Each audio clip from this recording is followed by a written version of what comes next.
Listen up. Welcome to the PowerShell Podcast. It's going to be an intense, kind of scary ride. The PowerShell Podcast is a PDQ production, making device management simple, secure, and pretty damn quick. And now, here's your hosts, Jordan Hammond and Andrew Plaw. Hey everybody, welcome back to the PowerShell Podcast. I'm host Jordan, along with the anchor that gives my sole license to soar, Andrew Plaw. Had to do that one after you tried to call me out last week. Jordan, I feel happy now. That's a great way to start it. We're on a positive foot. It's been a good time. We're just getting back on our end from a little bit of time off, some time with the family. Excited to get back into some PowerShell stuff, man. And, you know, we've been doing this podcast for a while, right? Almost 2 years? Yeah, we were just talking about almost 2 years. You know what we need more of? What's that? Feedback. We need to know what we're doing right, what we need to do better, what segments we should think about adding. Any feedback you have, we're actually, Jordan, would you believe it? Coincidentally, we have a podcast feedback form. How we convenient. would really love to get some feedback. It's in the show notes. Again, we want to make this show the best that it can be, so your feedback would help us do that, as we all know. Well, obviously, I'm perfect, so I'm sure there's feedback for what you can do better, but no reason on me. I'm prepared for it to be all about what I need to do better and how great you are. I'm looking forward to seeing the two of those primarily. So yeah, fill that out, everybody. If you want to chat with us, there's a PowerShell channel in the PDQ Discord. We'd love to chat with you there. Always nice to talk about episodes. If you have any additional questions or suggestions, always willing to field them there as well. But Jordan, let's get into some cool PowerShell news, because there's been a few exciting things. Are we going to start with Iron Man software? Yeah, there was a CVE announced for PowerShell Universal, which definitely update it if you have it. But there was a cool little disclosure from PowerShell Universal that goes over their timeline, their process, pretty transparent and cool to see, but also a good reminder to update. So yeah, the timeline was fascinating to me because from the time they were alerted to the patch being out was 4 hours. And then a week later, there's a CVE assigned. That's some rapid turnaround. That is fast, man. There's also a PowerShell 7.4 GA has been released. Woohoo! I'm always for more general availability. Yes, make it all generally available when it's safe to do so. Link in show notes to both of those. There's also a cool blog by Sid500 about searching for empty folders and deleting them. Nice little use of PowerShell. I think pretty common problem for a lot of different people who do a lot of different things in IT. Cool use of PowerShell. Great, especially if you're newer, to kind of see, oh, how does this work? It's a simple enough kind of few lines of code that you can follow along with and maybe run, get some stuff done. I think cleanup is one of the most open to automation and quick value returns out there. So that's a big one. And you know who else we have this week? Our MDGRS. boy. Yes. Always love seeing him. He has a interesting blog post about module reloading, which if you're developing a module and you're like changing stuff in the module, you got to re-import it. There's a lot of kind of hiccups and it can take a while. So he shows how to use restartable session module to automate the reload process and maybe streamline your development. Curious to hear those avid module developers giving this a try and hearing their feedback on it. Seeing how it changes their process. All right, well, enough of us. Let's bring in the reason people tune in, the guest. Today we have someone we met at Summit this year, back, what was it, March? And we hung out pretty much every night. As I understand it, there was some midnight Taco Bell. I was already in bed because I'm an old man, but you guys seem to enjoy that process. Everyone welcome Kevin. Wait, you weren't there for the tacos? Welcome, no, Kevin. I slept through every taco night. Oh my gosh. Yeah, then there was a lot of them. I'd wake up every morning. It's like, we did tacos again. It's like, I missed it. But we like fine dining. Once it hits 9 p.m. There was some discussion when I got back on Taco Bell spend that week. Priorities. I think over the course of the week, and I was not the only person that purchased this, but I had purchased somewhere between 6 and 7 of the party boxes of soft tacos. Yep. So it's not just the spend at Taco Bell, it's the time, right? You see Taco Bell ordered at 1 a.m. No, That implies Sure. it was never that late, but It got pretty late. And what was really bad too is I think we were using DoorDash, and it was never like, hey, send us 4. It was like, we finish one, order another one. We finish that one, order a third one. midnight tacos are just the best. I think that's when they hit the best. now this year you just have it built into your budget. That's the way budgets work, right? Now that you've spent it on Taco Bell, that's expected expenditure next time you go to Summit. That's it. I've started a jar, money for Taco Bell. Yeah, and shout out to Joe Hughes, because I think he mentioned the Taco Bell crew. He did. I think he mentioned you in particular. He did. Yeah, Joe and I have gotten a chance to speak a couple of times since then too. He was supposed to make it into my neck of the woods at one point earlier in the year, and unfortunately that wasn't able to work out. But I miss you guys so very much. I feel like it was the right group of people where I needed it in my life, and I came back a new person and really made some changes in my life that proved 2023 was challenging but really good. That's awesome to hear, man. Because this was your first summit too, right? So it was your first kind of experience. Have you done any other hands-on conferences that had kind of the community feel that Summit does? Never the community, and that could very well have been my own fault all these years too, because I think like a lot of people in this industry, I heavily suffer from imposter syndrome. Counseling's important, guys. Get help. But I never really interacted because I never really felt like I had a place at the table. But then, getting to talk with like you guys or Joe or Jason Helmick, Grody, it's just actually one of the big ones that I immediately took home for work was talking with Yap for Azure Functions. That has been an incredible journey since then. Nice. There are 2 people that I think know how to convention really well at that. And Yap's one of them, but he does that all the time. And then, I'm drawing a blank on it. I'm going to feel horrible about this later. But who is it that starts the early morning walks out into nature, and every time it gets a bigger crowd? Phil Bossman. Phil Bossman. I am so sorry, Phil. We even talked to you about this earlier this year. But those are 2 people that they go and they get the entire convention experience, but they also go out and get. I remember outside. somebody saying something about it. It was like the second to last or last day or something. They were going on a hike. So he puts out a request for people that live in the area, say, where is one place that I should go visit? And he takes all that. And every morning he keeps it open to anyone who wants to join. And then they'll just drive out somewhere that's either a hike or just go seeing the different sites. He just goes and experience Seattle. Like, he does it right. Yeah. And I'm going to feel like a monster for forgetting his name. He's an early bird though. Like, you got to be on the early bird train. I think they're waking up pretty early to go to some of these excursions, which is awesome. Really adds a different dynamic to the trip. It doesn't lend itself to Taco Bell night. It does not. But one thing that I said when I went out there is, it was a decent bill for the company to send myself and Reese Duplantis, the guy who came with me. Shout out Reese. Shout out Reese. I wanted to say yes to just about everything that I could. Reese said, hey, they're doing lightning sessions. Yes. Hey, we're staying up until 3:00 in the morning and talking about philosophy. Sure.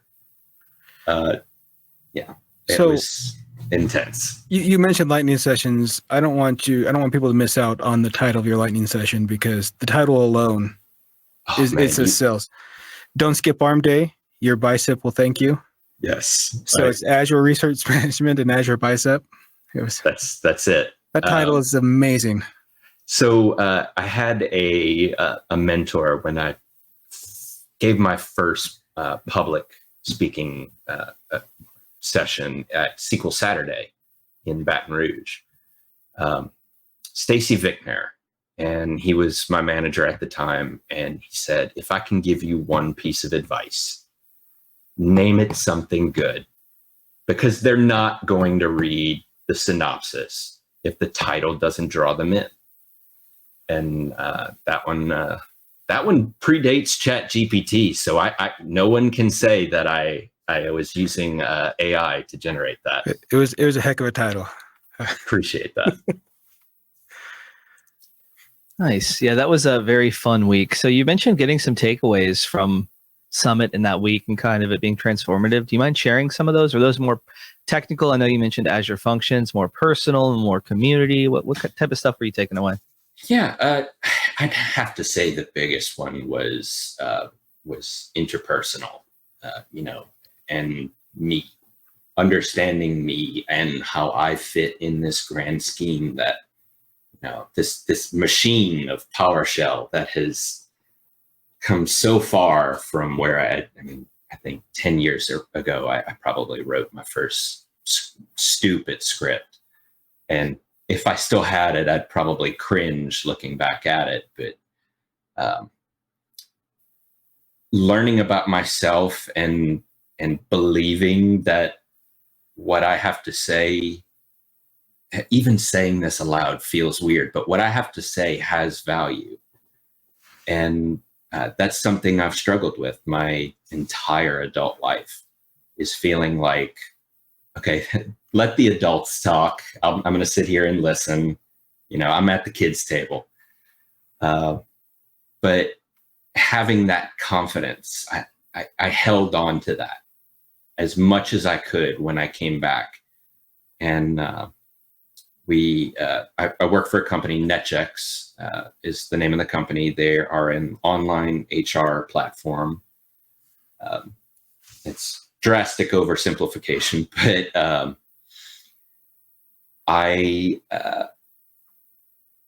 we were purchased by another private equity firm, got a huge influx of money, and there was some pretty big shakeups in terms of personnel. And I was asked to take over DevOps Engineering Manager.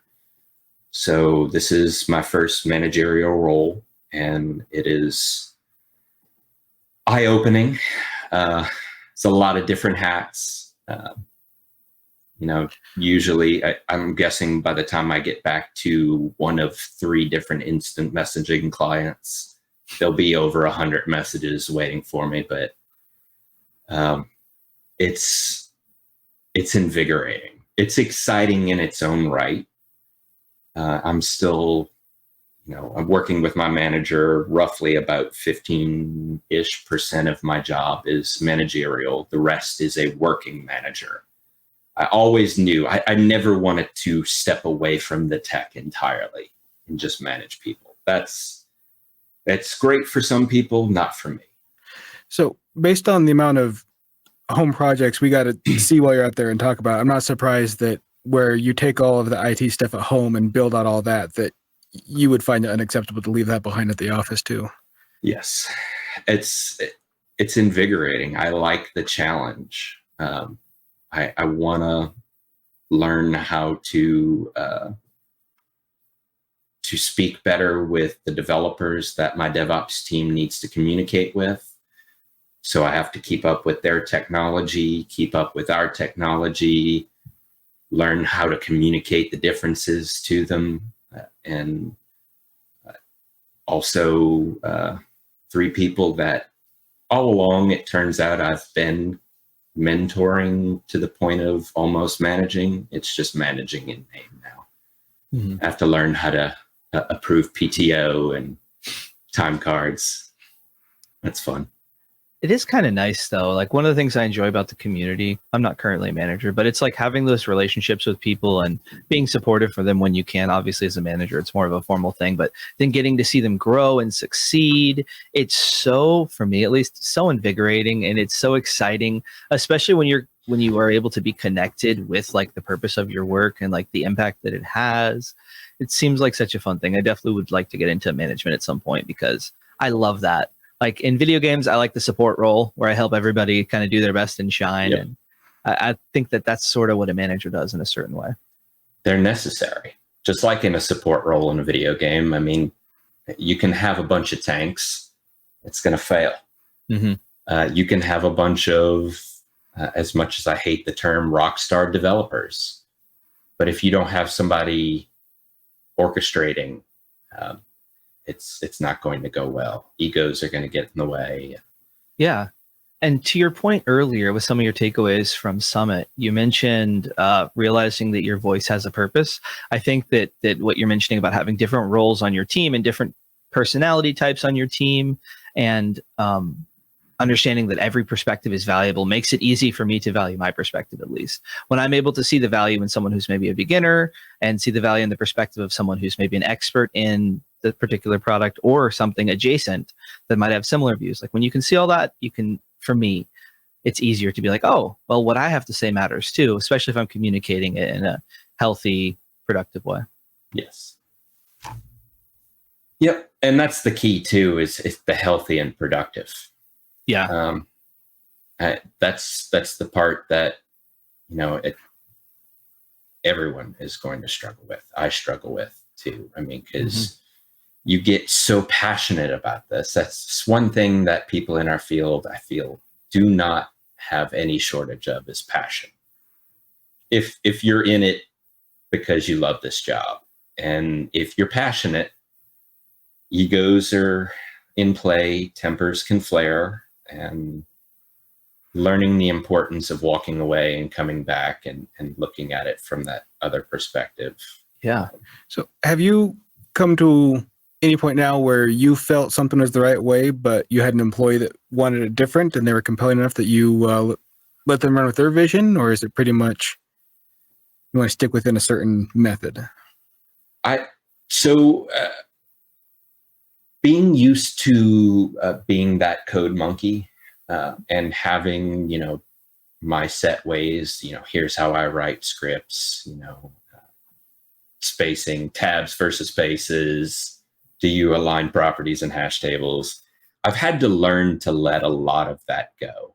And granted, I'm giving very trivial examples here, but because otherwise I take on more and more and more. They're doing their job. I'm also doing their job on top of that, and I'm doing my job managing them. So letting go is important. I haven't been in any direct opposition.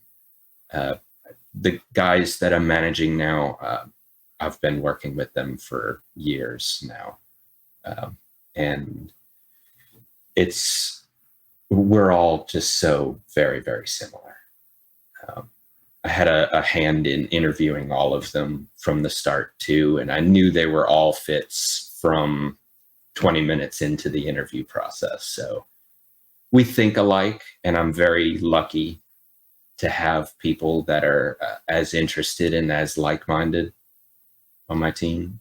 Nice. It reminds me, you mentioned earlier, like we had some late night convos about non-PowerShell things. I think we mentioned philosophy, some other topics, nothing too heated. But for me at Summit, that was a nice opportunity to practice some of these skills of like listening to different perspectives and kind of really hearing them out and making sure that we as a group having a conversation or making space for everyone's opinions. And to me, it was a good way to kind of practice that in a safe place with people who are mindful and trying to be empathetic and communicate well. It was cool to see that. And I think for some people who maybe work in toxic environments, it's not that common of a thing to have people be able to listen and consider other opinions and things. I'm going to name drop one more person that I still to this day can't believe was so adept at that. Stephen Judd. Watching him interact with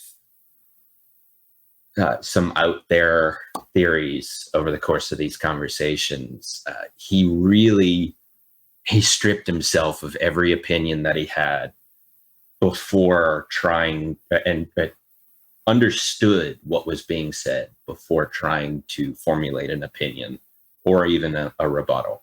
Right. Yep. And that's the type of stuff that we often encounter when trying to solve problems at a company. We have to make decisions. People have different perspectives, and you never know who's going to have a great insight that leads into the ultimate decision, even if their idea isn't the exact one you go with. Their concerns about a particular thing can play into what you end up choosing. Very seldom, very, very seldom is there ever going to be someone making a decision for the detriment of something else or something you're working on. So understanding that is usually step one, at least for me. Yep.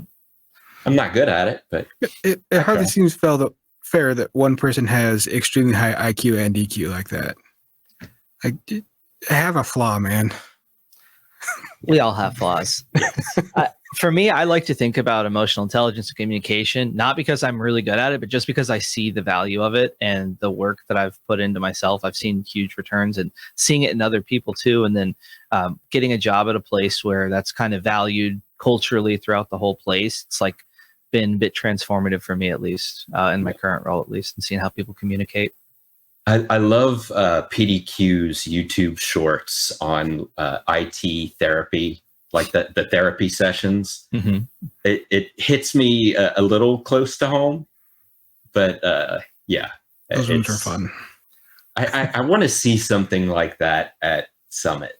I think somebody said one year there was like a therapy session, but I think that would be fun to have just kind of not a session, just sitting around at the bar afterwards, round table, and talk about things that went wrong and things that hurt and how it made you feel and how you recovered from it. Yeah. So not to destroy the magic on this one, but in that entire IT circle thing, me and the person that was playing the therapist were the only two people in IT. Everyone else was from different departments.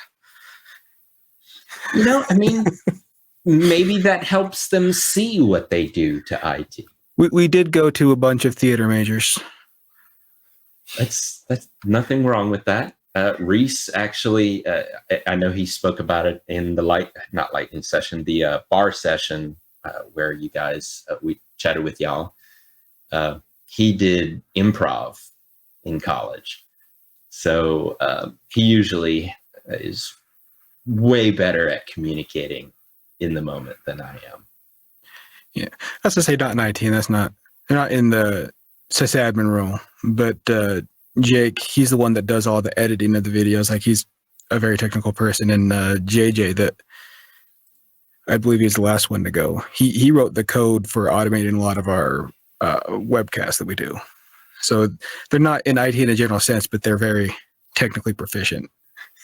Oh, JJ for sure. For sure JJ is. He's written some cool PowerShell stuff too, like orchestrating a song on a bunch of lab computers. He did the Star Wars theme song for May 4th on 10 different computers, so each system beep was a different instrument. I love it. And to get it to work, because it was 10 different machines, you can't just say kick off at this time because there's too much variation. Like, he wrote code to balance it all so it would all kick off at the right time. It was kind of like a sync pulse or something. Yeah, it was impressive. You can't see because of the blur, but this glowing here is a string of programmable RGB LEDs. Ooh. And we're buying a new house, and I'm going to have a new office to decorate. And one of the things I want to do is sync a bunch of LEDs, because you can light up one individual with whatever color you want. You have to send what's called a sync pulse. So very similar to that, so that they're all timed identically. Nice. On the subject of like home tinkering, we might have mentioned this. I think we did a bar session with you as well, right? Yes. And we probably talked about this, but you had this business card printer thing, right? It was like a small little Raspberry Pi that you programmed to do some cool stuff. What was that? So unfortunately, it's been cannibalized for actually that project. Nice. So we're kind of seeing it still, sort of. Kind of, yeah. So a couple of conferences ago, I forget exactly which one it was, being the less than social adept person that I am, I wanted a conversation piece. Everybody brings business cards to a conference. Some people with a lot of money will bring like custom cards that you can fold, or they're a little circuit on it. I decided to take a Raspberry Pi and a thermal receipt printer, and I never got the PowerShell working fully because I ran out of time, but it was Python that would create a business card and then add a random of like 30 DevOps jokes at the bottom of it. You press the button, it'd print it out, and they'd have like an interesting conversation piece. I like it. Actually, I just remembered the conference. It was Pluralsight Live in 2017. And I actually spoke to someone a few years later, Corey House. He's big in the front end, at least used to be front end React world. And he said he still had that piece of receipt paper. I don't know if he still does or not, but it brought people to me, and it made it easier for me to communicate with them. Broke the ice, and got to chat about something tech that wasn't really work related. So I do love the discussion about all of the unique and varied business cards, because I can't help but think of American Psycho, where they do the business card comparison. Yes. The monologue. Yeah, the monologue about the quality of the stock and what version of white it is. And it's like, well, IT has apparently our own version of it. That and the raincoat scene about Huey Lewis lives rent free in my brain. Yeah, I haven't seen this movie, so I'm with all the other people who don't get the reference, but I get it. It's worth watching. But it's about a 5-minute thing of an internal monologue of him breaking down everyone's business cards and why he's better, and then has an absolute breakdown when someone has a better card than him. Huh. Sounds like a stable individual. Well, the movie's called American Psycho. Yeah. I can connect a couple dots there. Yep. Well, that is fun. So why did you go to Summit? Like, how did you end up hearing about it? Are you been involved in the community online, seeing things, or? So the big thing, I believe the person that first introduced it to me was my manager, Jason Shook. I'm talking about me wearing 2 or 3 different hats, and it's a lot. This man wears 12, 20 hats and keeps it going. He keeps the lights on at NetChecks for sure. He was just recently promoted to VP of Technology, which awesome job for him. Well deserved. We do this thing called one-to-ones. I'm sure it's a popular concept, but every couple of weeks, we just chat about personal life, work life, how we're doing. Not necessarily a DSM extended, but how are you? And one thing that he would bring on some of the more yearly based ones is here's a list of conferences. Pick something that interests you. And Summit was at the top of the list. And thankfully we were able to make it. And, fingers crossed, spoilers alert. But hopefully one of the 2 CFPs that I'm involved in gets picked up and I don't have to ask for money this year. Well, that's exciting. Yeah, I think it was still meant for hotel.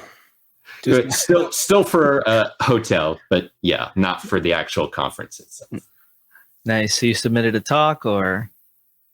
Yeah. So I guess I did submit a session for it's just me. It's another extension on top of YAPS last year on Azure Durable Functions. It's called the awesome title, The Durable Defenders, Powering Up with Azure Functions and PowerShell. the entire session is superhero themed. I invented a multiversal superhero comic to help explain Azure Durable Functions. But the other one, Andrew, is something that we decided to submit together. We went with the title in the Word doc, yeah? I believe so. I don't have the Word doc that you have. I think I do. I think I went with the same title. Double Trouble Conquering the Pair Programming Jungle with PowerShell and vscode. I think I went for that. I don't remember, but yeah, a nice pair programming presentation with the two of us, pair programming. Yeah, and it's not just a tech thing too. Lending back to what we were just talking about, how to work with someone else on pair programming within PowerShell. Yeah, I can say from experience that Andrew's terrible to work with. Thank you, Jordan. No, we've pair programmed a bit. I think that we're going to hit on the idea is to hit on pair programming from the perspective of like, okay, you have a team of people who know PowerShell and you want to get more done, or you're looking to get more people doing PowerShell and teaching it. And I think we're going to do some sessions with people who are more on the beginner side and kind of see what works, see what doesn't work, get their opinion, and share all that feedback with the viewers. Yep. I'm excited. Yes. Fingers crossed. I'll be there either way, though. Yeah, I'm honestly at this point, even if NetChecks wasn't able to send me, at this point, what I took away from last year alone is enough for me to justify the expense. It's an amazing experience. It really is. It really is. I've been to conferences, like you asked earlier, but whether it was me not taking what I could have away or what, it's just this conference changed who I was as a person. It brought out, maybe not changed, but brought out what I could have been all along. Mm-hmm. Yeah, it's a real force multiplier and can really be a career changer. As you know, you're not the only person who's experienced that. I have a similar experience of a PowerShell Summit in the community just being a game changer in my life and career on the PowerShell level, on the personal level, because it's all kind of sort of connected when it comes to actually getting things done in your career and life. So awesome conference. I know PowerShell Conference EU is another really popular one if you're in Europe. And if you don't have access to these, check out the recordings, get involved in user groups if you can, get involved in the community in whatever way you can, because this vibe or these principles that we're kind of talking about that are present at Summit are present in other places in the community as well. You just got to kind of put yourself out there to be recognized and get involved in the ways that you can. Even if that's just leaving positive comments on blogs that help you. Do what you can to be involved in this community because you're not alone doing PowerShell. There's a lot of us dealing with similar problems, struggling in similar ways. And maybe there's some people who have solved what you're dealing with or can at least commiserate with you on what you might be struggling with. So this is important for anyone that wishes they're more involved outside of the sessions or is the first time going. If you want to be a part of all kinds of events you wouldn't know would exist, hang out with Andrew because Andrew's plugged into everything and he knows what's happening. He's the guy to be around. Thanks, Jordan. Anytime anyone needs anything, it's Summit. Always happy to help. My DMs, my messages are always open too. If anyone who isn't able to attend Summit is still curious about something, always happy to connect people and be there for anyone in the community that needs something. Because this community's done a whole bunch for me, so I'm always happy to pay it forward. And it's always a fun experience. It's really nice to be able to help people. It's very gratifying. Yep. I just need a couple extra hours in the day. And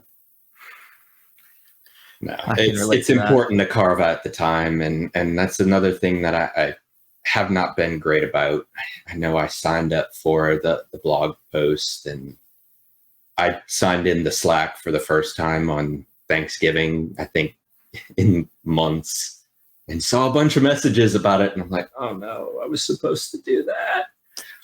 So I'm going to try and get something put together and sent out soon.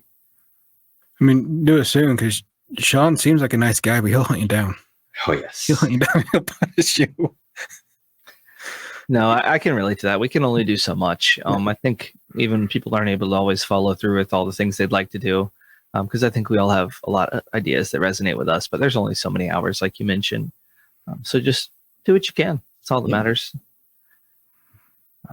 Okay. So your PowerShell career's come a really long way. You mentioned initially writing some stupid scripts. But if you were to look at where you are now back then when you were writing stupid scripts, what would you think? Do you think that it would be possible? Or, what was your perspective back then compared to now? Because you've come a long way, a lot of years, a lot of lessons learned, a lot of PowerShell skills acquired. What's that journey been? Debugging is important. Like stepping through code and not just made it here, write hosts, actually stepping through, because I think we've all had that runaway script that, oh no, what has happened? Formatting is not nearly as important as I once thought it was. Oftentimes it's just really so much easier to let VS Code format it for you. So yeah, I'll say to a point, it still needs to be readable. But Readable. if you're using the VS Code auto formatter, then you're fine. Yes. Although I still have to disable property alignment. I can't do it. But my eyes have to go, because I have to boost text size a little bit, and the amount of space my eyes sometimes have to travel for these hash tables. I just jam it together. But again, formatting, not as important so long as it's readable.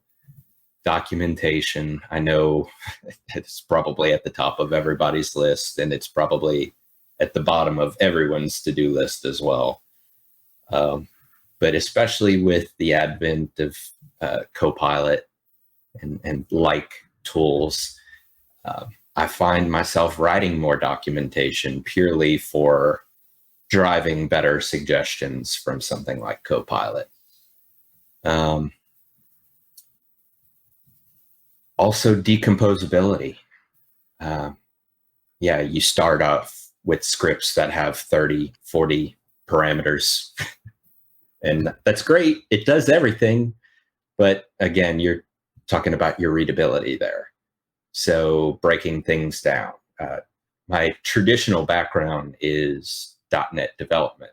So I had about 10 years in C# prior to DevOps. And one of the big things, they drill it into you in school, and also later in life, functions do one thing. So that commandlet that you wrote that, gathers some data and transforms it and makes you a cup of coffee and then emails the file to someone for review, that should be a dozen different things. It used to seem like an insurmountable goal to make a module. And then you realize, oh, I could just make a PSM1 if I really want to, or I could do the full script module or binary module if I really want to go back to my C# roots.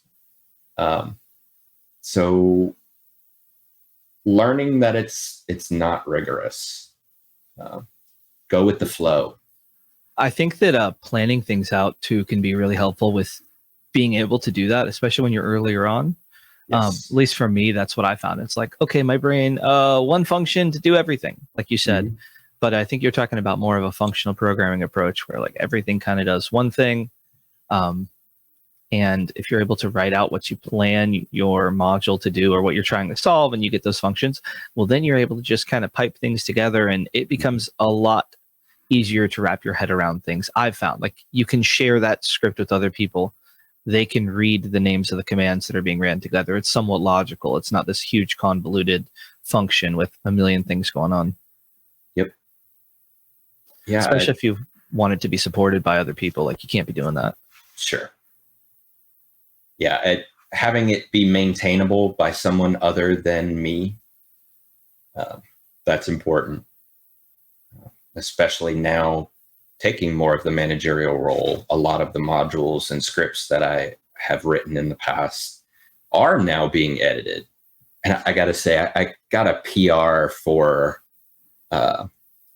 it was either a script or it may have even been a script that had to be compiled into an executable. I won't go into why, but I got a PR for it from someone from the QA team a couple of weeks ago, and I was so excited, elated, honestly, is a good word for it, because someone was not only able to go back and understand, but also that they wanted to.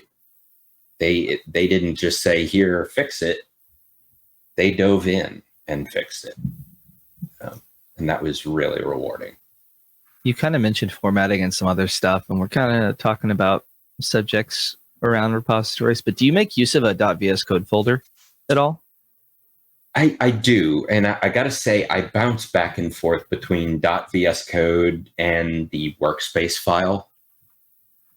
Sometimes I'm like, oh man, I'm just going to put it all in .vscode, and then sometimes I'm like, oh, I'm going to make a workspace file because it's all of that in one, and then I confuse myself. No repository is the same on those two fronts, but yes. Especially even dropping in a custom script analyzer definition, like the PSD one that I have defined for all PowerShell repositories at NetChecks. Oh, interesting. So you have not decided to include like a default VS Code folder in all your projects that has certain settings or recommendations? So you do it ad hoc? I do. I have a Plaster definition.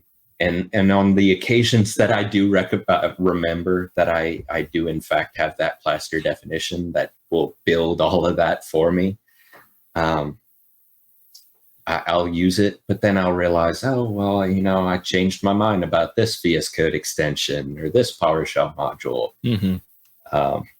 So it's kind of a flavor of the month. I just need to make a bunch of different versions, or suffer through the Plaster template issue that I was just describing with a PowerShell script with far too many options and is difficult to maintain. I feel that. Right, well, I think it's time for the dreaded questions, or it looks like Andrew's not ready. He's got more questions. Take it, Andrew. So you kind of mentioned Azure Durable Functions, but could you expound on it just a little bit, kind of what they are, what are some interesting uses for them, and what's durable about them? So Azure Functions themselves are standard, just single units of work that can run serverlessly, which we all know is not real. There is a server, but you're not maintaining that server, but you're also not maintaining all of the cruft that goes along with a full API. It's just the work that you're interested in getting done. So you hear people talk about it being great for orchestrating operations, because you can make an HTTP endpoint or some sort of event in Azure, or of course, all of this is in every other cloud platform pretty much. But where Durable comes in, that Azure Durable, is for things that are more stateful. So Azure Functions, by definition, they're throwaway. They're really meant to be this short-lived, stateless something that happened. Durable functions are longer running, or need to maintain some sort of state, and can do some really interesting things. So I mentioned getting back to my C# roots.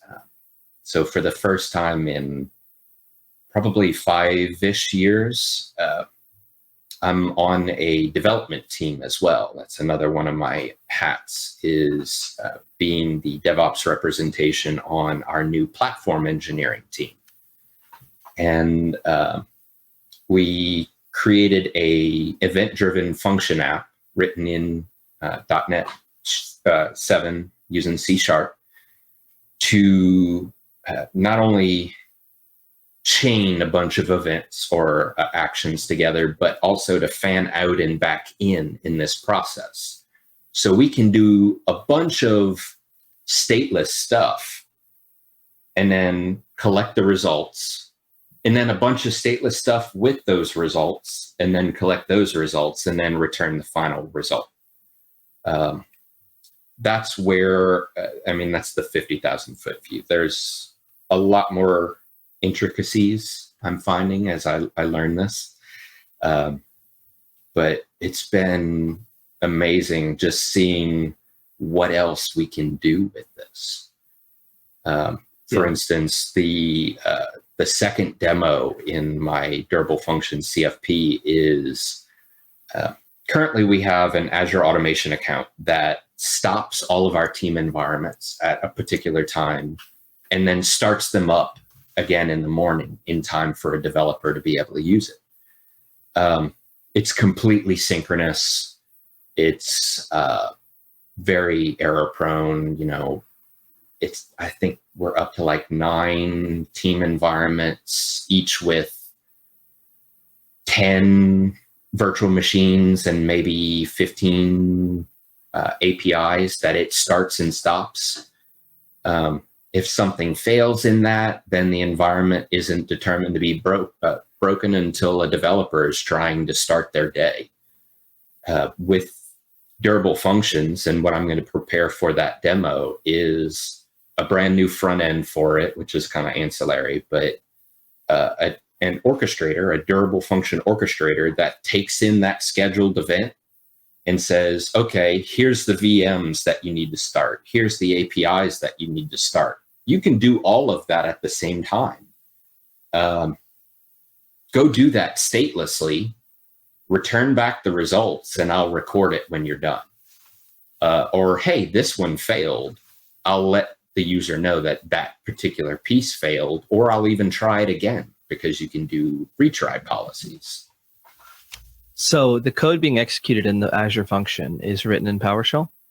Yes, one of many languages that they have available for Azure Functions. Among that is C#, Python, JavaScript. I'm forgetting some other ones here, but those are the big ones that I know of. Shout out to PowerShell. Yeah, Yes. the thing I like about Azure Functions is they're a really great way to increase your automation, give you a point that you can call from your scripts and kind of unify things, maybe add logging, maybe do certain things in your environment, whatever it needs to be. And you can take the PowerShell skills that you've developed, add a couple of implementation details about Azure Functions and kind of go through that and learn that. Now you're empowered to do a whole lot more. On big teams solving complex problems, it's awesome. On small teams where you're trying to really implement automation in your organization and things like that, also super helpful. So I think it can find a place with anyone if you're not making use of functions. Absolutely. Yeah, we heavily rely on automation accounts currently, and they're great, but they're limited in usage. It doesn't have very much compute.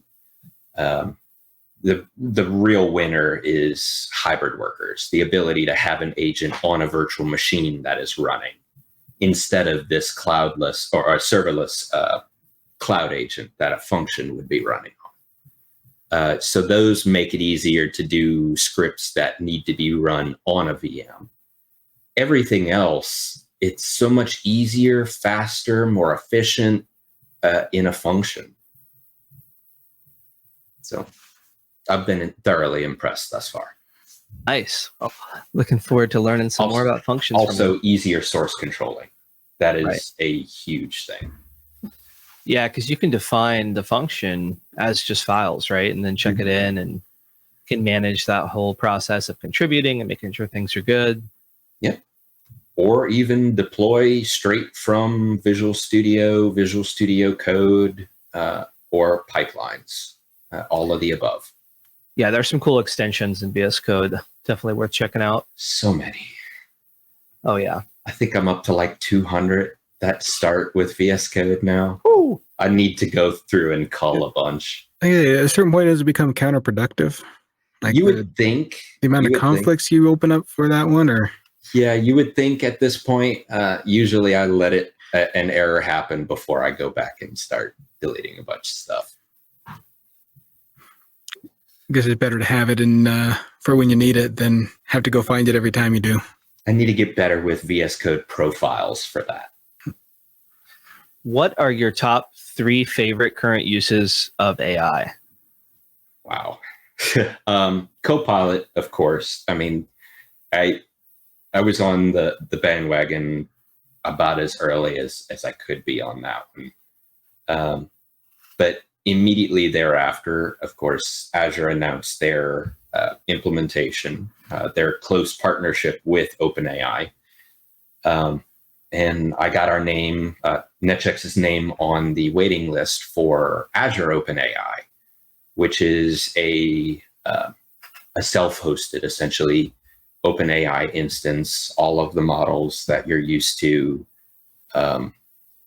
And so we stood up our own internal NetChecks GPT clone that the company can use because we discourage our employees from using ChatGPT just because we're a financial institution. We need to be very cognizant about data egress. So we got out ahead of that. The tool hasn't fully been released to the broad company yet, but it is coming. So anybody listening to this will get a little preview. Hopefully it has been released by then. But also its integration in cognitive services, the ability to ingest our own data and have that chat experience with our own data.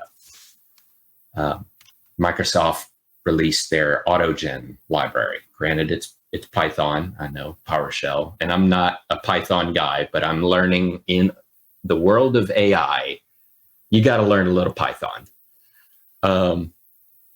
So we're trying to create these multi-agent.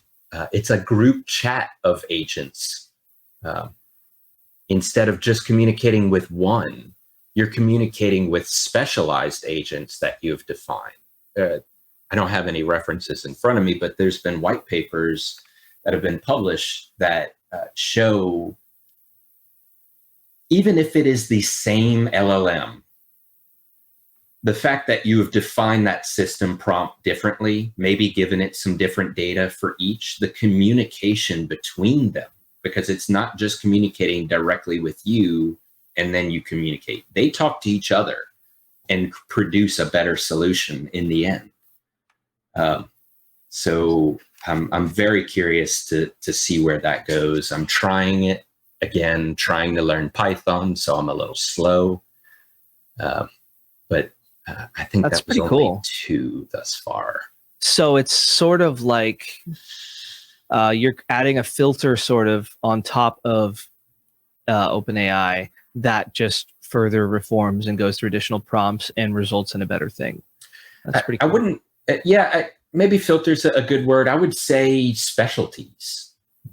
Like I'm working on a setup now where it's a representation of a vertical slice of a product, software product team. QA, developer, senior developer, product owner, stakeholders, all of that can be represented in this conversation. The example, I think, in their repository shows you how you can make a product owner that will create work items for you. Because that's the next thing that you're allowed to do with things like LangChain and AutoGen is that they can take action as well. So you can tell it how to interact with the Azure DevOps REST API. And in theory, it could create the work items. You give it approval, and then it goes and makes them. Nice. Interesting. Yeah. So with that, doesn't that come with some risk of, I guess you said it goes through approval, because if you give it free reign to just start building things, you might get a bloated budget 1 month without 100%. 100%. And that is something that you actually tell each agent, is it hands off? Because you can do that if you want. Or is it hey, check in with the user. You have a user proxy agent that essentially handles the communication between you and the other agents. My tenuous understanding of very complex topics, but Interesting space, though. Curious to see it keep developing and yes, reducing the barrier to entry and getting some good results. So cool. yes. All right, Jordan. I squeezed all the knowledge I could, and I got some great things to take with me. But Jordan, I think it's time for some hard questions. And no one's ever ready for these questions. Never. I did not send them to him 2 hours ago. I did not. I promise. 2 hours is enough time anyway. So It's not. It's really good. not. So are you ready for the common parameters? Go for it. All right. What's one time something went wrong while on the job, and what did you learn from it? So I got permission to tell this story from one of my employees. So we're in Azure. We're an Azure shop, and if anyone's familiar, all resources are housed in several layers of things. But for the sake of this, I'll say resource groups. And you can delete a resource, and you can also delete a resource group. At the time, his name is Aaron Mathern. Shout out to Aaron. He was an intern, and he mixed up deleting resources with deleting resource groups, and managed to delete an entire team environment one morning.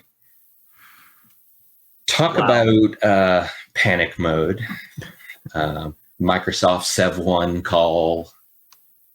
They were able to recover some VHDs for us, but the rest was, okay, all of this PowerShell that runs great, but really isn't idempotent to create all of the resources using these ARM templates and, well, which is idempotent, but set up the virtual machines and create this AD forest and restore these databases.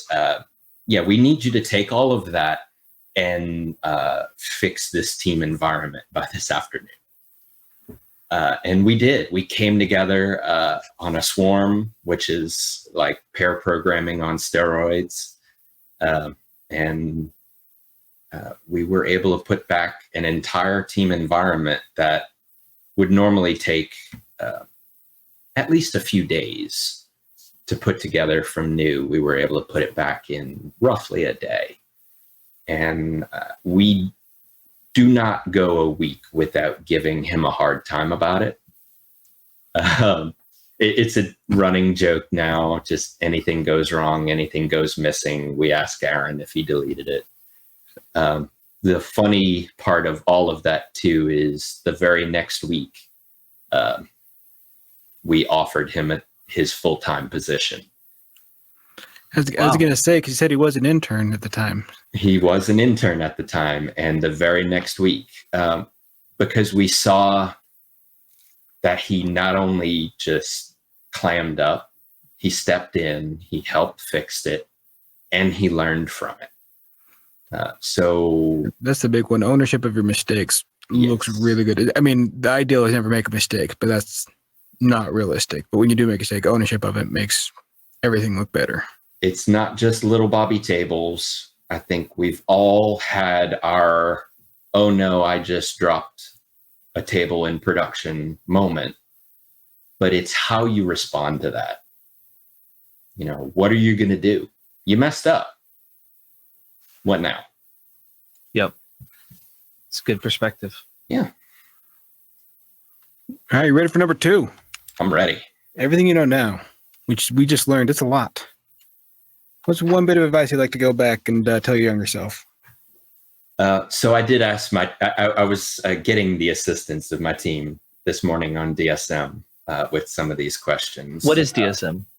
I'm sorry, daily stand-up meeting. Oh, okay. Just agile process. Some call it daily stand-up meeting, daily stand-up. I forget what else to me, it's that. Right, like a It's- basic meeting to touch base. It's a half hour, what you did yesterday, what are you doing today, what are you blocked on? Yeah. Sorry. So the first one immediately was, it really is always DNS. I wish I remembered the poem. I know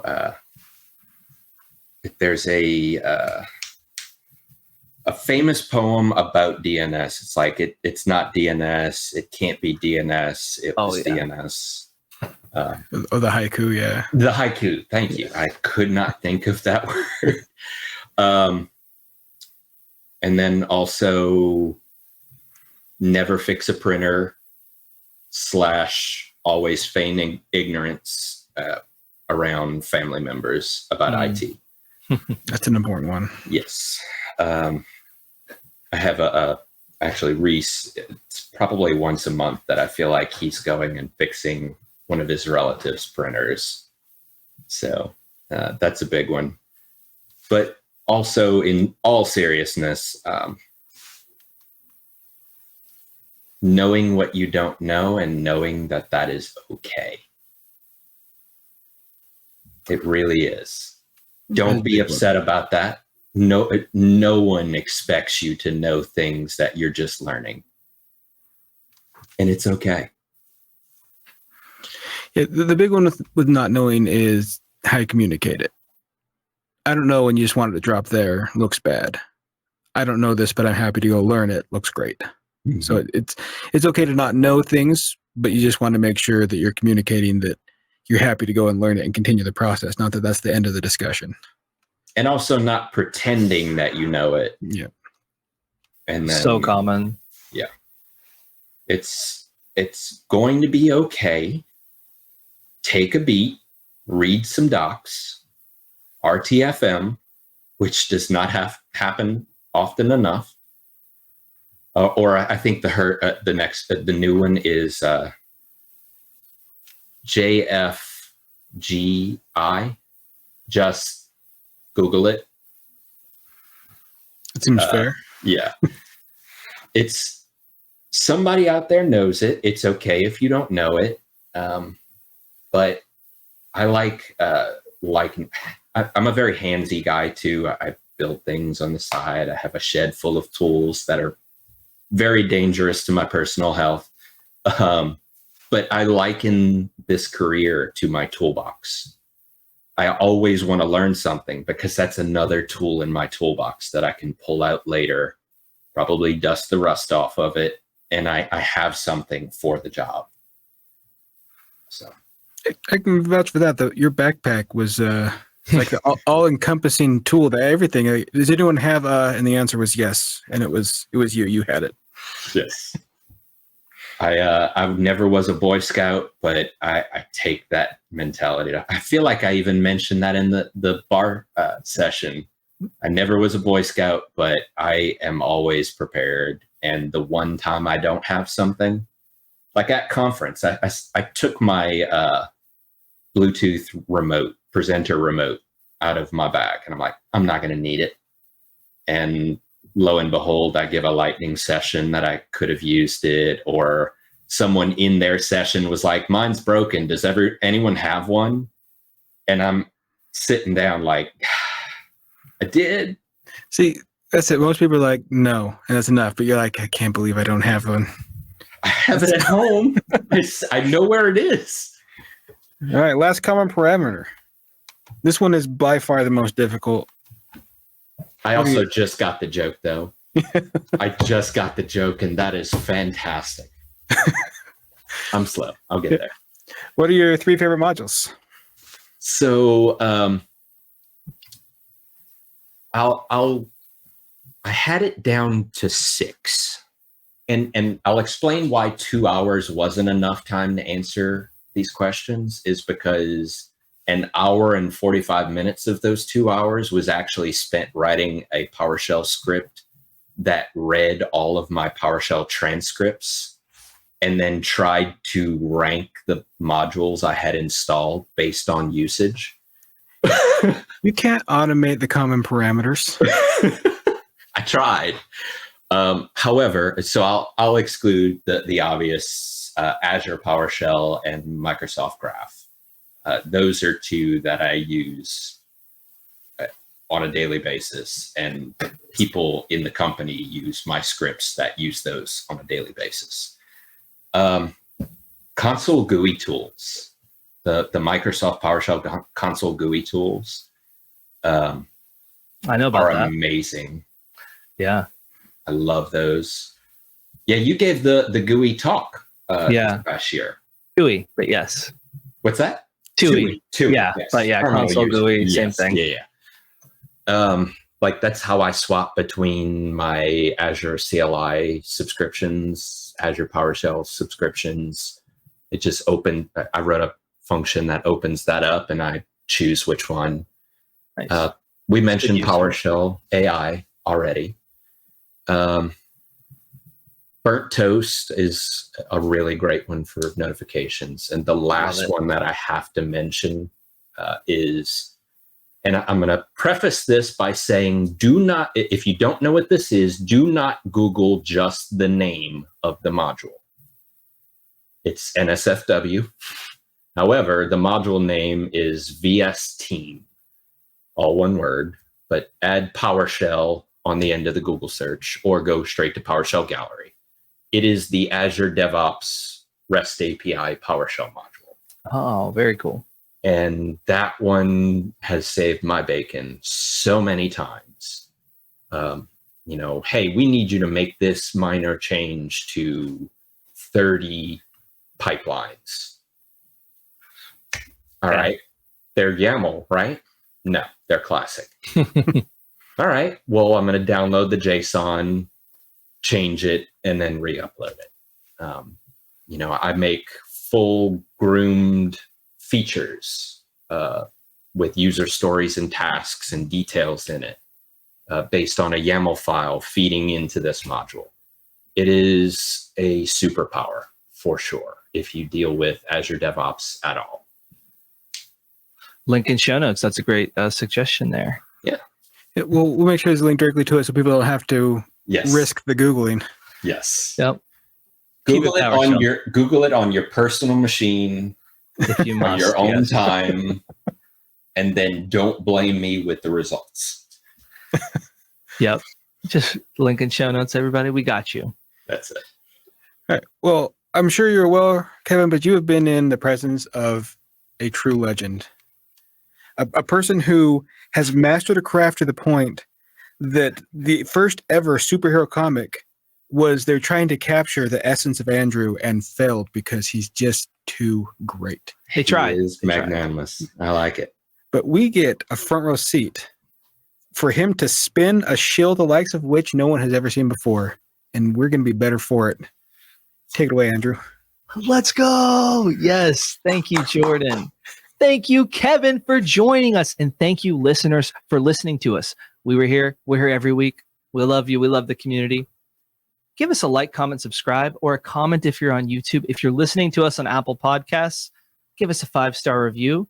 Or you can even listen to us on your podcast platform of choice. If they have a heart, click the heart. Do whatever you got to do. We appreciate your support.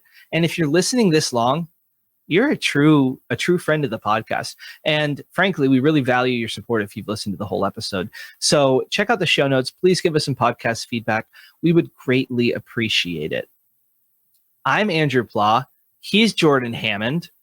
You can find us on the internet. We're on LinkedIn, Mastodon, Twitter, all kinds of different places. You can check us out here on the PowerShell Podcast every single week. Kevin, thank you so much for joining us. I know our viewers are going to be moved and want to check in with you, see what you're up to. Where can people find you on this internet that we all love and enjoy? So I'm in the camp of pretty much just LinkedIn right now. Perfect. That's the only place. I left Twitter after DevOps teams were let go from Twitter. So that was my stand. It's kind of dead over there right now. So yeah, I think LinkedIn is kind of where it's at from what I've seen from people these days. That and Discord as well. Discord. Yeah, Discord for sure. Great one. That's where we talk mostly. That's it.